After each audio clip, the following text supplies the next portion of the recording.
नमस्कार, इन खबर में आपका स्वागत है। मैं विद्याशंकर तिवारी हूँ। माया नगरी में चल रहा सत्ता का खेल, कौन पास कौन फेल। आज दिन भर माया नगरी में सन्नाटा रहा। यदि गतिविधियाँ चली भी तो बहुत गोपनीय ढंग से, कोई खास नहीं। जो कुछ भी होना था रात को उस मीटिंग में ही हुआ, जिसमें कि कांग्रेस और एनसीपी के नेता शामिल हुए। अजीत पवार नाराज हुए, नवाब मलिक कुछ और बोले, अजीत पवार कुछ और शरद पवार तो सबके दादा हैं, लिहाजा उन्होंने कुछ और बोला। कहा कि यदि मीडिया इस तरह से निजी जीवन में पीछा करेगी तो फिर पवार हाउस पे आने की मनाही है।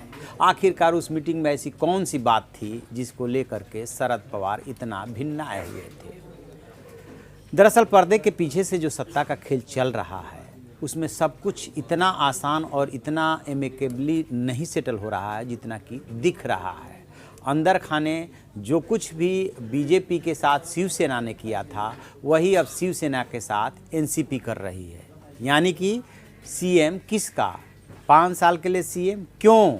आपके पास 56 विधायक, हमारे पास 54, फिर क्यों नहीं 50-50? किस आधार पे आप बीजेपी से मांग रहे थे 2.5 साल का सीएम? जिस आधार पे आप बीजेपी से 2.5 साल का सीएम मांग रहे थे वही आधार तो एनसीपी का भी बनता है। और यही सवाल एनसीपी ने उठाया है शिवसेना के सामने। एनसीपी जानबूझ करके अपना ठंडा रुख दिखा रही है सरकार बनाने को लेकर के, क्योंकि जितना लिंगर ऑन करेगी उतना ही शिवसेना घुटनों के बल होगी। शिवसेना के साथ दिक्कत ये है कि अब वो ना इधर की है ना उधर की है। बात बेशक बीजेपी से हो रही है, लेकिन बीजेपी भी चाह रही है कि शिवसेना उसके पास अब घुटनों के बल आए, और एनसीपी भी चाह रही है कि उसके शर्तों पे सरकार की शर्तें तय हो। यदि इसमें शिवसेना के बाद किसी की बुरी हालत है तो वो कांग्रेस की है। सबसे ज़्यादा शिवसेना की, उसके बाद कांग्रेस की। शिवसेना को लग रहा है कि यदि यहाँ पे बात नहीं बनी तो फिर तो घुटनों के बल बीजेपी के पास जाना पड़ेगा, और बीजेपी के पास गए तो फिर बचेगा क्या? आप सोचिए, जिस मातोश्री में बड़े बड़े नेता जाकर के सिर झुकाते थे, उस मातोश्री के बैक डोर से निकल करके शिवसेना प्रमुख उद्धव ठाकरे होटल घूम रहे हैं। एनसीपी के और कांग्रेस नेताओं से मिलने के लिए उन्हें होटल में जाना पड़ रहा है। वो इनके यहाँ नहीं आना चाहते, या ये अपने यहाँ बुलाना नहीं चाहते। जो भी हो, लेकिन बात तो बिगड़ चुकी है। स्वाभाविक जो एलाई था, जो नेचुरल एलाई था, उसका साथ छूट गया है। किसके लिए? सिर्फ सीएम की कुर्सी के लिए, या कुछ और बात थी? बातें तो कुछ और भी होगी, क्योंकि सियासत जितनी साफ सड़क पे जाती हुई सी एकदम साफ़ सुथरा दिखती है उतनी होती नहीं। सियासत की राह रपटीली होती है। जो दोस्त दिखते हैं वो वास्तव में दोस्त होते नहीं, अंदर खाने एक दूसरे को काट रहे होते हैं। बीजेपी और शिवसेना में कुछ ऐसा ही हो रहा था, क्योंकि शिवसेना को दिख रहा था कि बीजेपी के उभार से शिवसेना का पतन हो रहा है, शिवसेना का कद बौना हो रहा है। इसलिए शिवसेना छटपटा रही थी। बेशक सत्ता के साथ केंद्र में भी उसके भागीदार थी और प्रदेश में भी भागीदार थी, लेकिन बौना होने से उसको बहुत ज़्यादा डर लग रहा था, दुख हो रहा था, अफसोस हो रहा था। इसीलिए तो उसने बीजेपी का साथ छोड़ करके एनसीपी और कांग्रेस के साथ जाने को सोचा। उसे ये नहीं पता था कि एनसीपी और कांग्रेस के सामने अभी आप नौसिखिया हैं, बौना हैं, छोटे हैं। लिहाजा एनसीपी ने भी उनको वही सबक सिखाया जो बीजेपी ने सिखाया था। हाँ, कांग्रेस जरूर इस समय भीगी बिल्ली बनी हुई है। क्यों?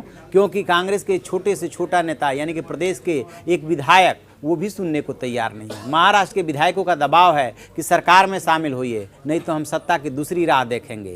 केरल के नेताओं का दबाव है कि मत जाइए साथ में। देश के अन्य कोने के नेताओं का दबाव है कि शिवसेना के साथ मत जाइए, क्योंकि देश में आपका वोट बैंक घटेगा। जो डेडिकेटेड वोट बैंक है मुस्लिमों का, वो घटेगा। लेकिन सोनिया गांधी परेशान है, क्योंकि 44 में से 38 विधायक तो कह रहे हैं कि साथ चलिए, सत्ता में भागीदार बनिए, बहुत दिन सत्ता से दूर रह लिए।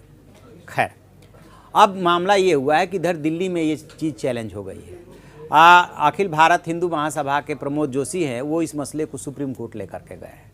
कह रहे हैं कि चुनाव आप अलग अलग लड़े, और चुनाव के बाद, परिणाम के बाद एक साथ आकर के कह रहे हैं कि हम तो सरकार बनाएंगे। ये असंवैधानिक है। यदि ये असंवैधानिक है तो फिर हरियाणा में जो कुछ हुआ वो भी असंवैधानिक था, गोवा में जो कुछ हुआ वो भी असंवैधानिक था, नॉर्थ ईस्ट के डिफरेंट स्टेट में हुआ वो भी असंवैधानिक था। फिर वो क्यों नहीं चैलेंज हुआ? और चलन होने से क्या होता है, सुप्रीम कोर्ट या हाई कोर्ट तो वही डिसाइड करेगा जो कानून कहेगा, जो नियम कहेगा। उसमें ये सब बातें नहीं आती है कि चुनाव बाद जो अलायंस बनेगा उससे जो है सरकार नहीं बन सकती। कर्नाटक में क्या हुआ था, कर्नाटक में भी तो यही नाटक हुआ था। कर्नाटक में भी तो कांग्रेस और जेडीएस की चुनाव बाद ही अलायंस हुआ था, फिर सरकार क्यों चली।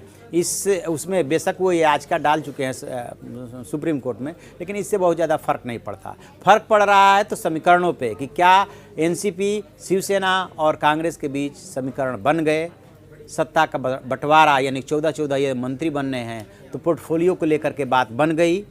सीएम को लेकर के क्या 2.5 साल या शिवसेना का 5 साल। कांग्रेस का एक बात तो तय है कि यदि शिवसेना को 5 साल सीएम मिलेगा तो फिर दोनों के डिप्टी सीएम यानी कि कांग्रेस और एनसीपी के डिप्टी सीएम 5 साल के लिए बनेंगे। लेकिन यदि 2.5 साल का बंटवारा एनसीपी और शिवसेना में हुआ तो फिर कांग्रेस का 5 साल का डिप्टी सीएम होगा। इन्हीं सब चीज़ों के इर्द गिर्द अभी भी महाराष्ट्र की राजनीति घूम रही है। केंद्रीय गृह मंत्री अमित शाह कल से लेकर के आज तक सब कुछ बता चुके हैं। दूध का दूध, पानी का पानी अपने हिसाब से कर चुके हैं। कह रहे हैं कि जिसके पास संख्या बल हो वो सरकार बनाए। राष्ट्रपति शासन लगने से क्या होता है, राष्ट्रपति शासन लगने के बाद तो और आपको मौका मिल गया, कोई हड़बड़ी नहीं है। 2 दिन, 4 दिन, 10 दिन, 20 दिन, 6 महीना तक कोई हड़बड़ी नहीं है। संख्या बल जुटाइए, सरकार बनाइए।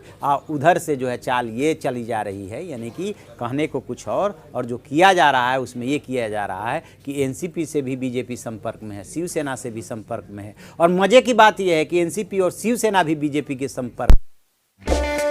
इन खबर चैनल को सब्सक्राइब करें और बेल आइकन दबाना ना भूलें।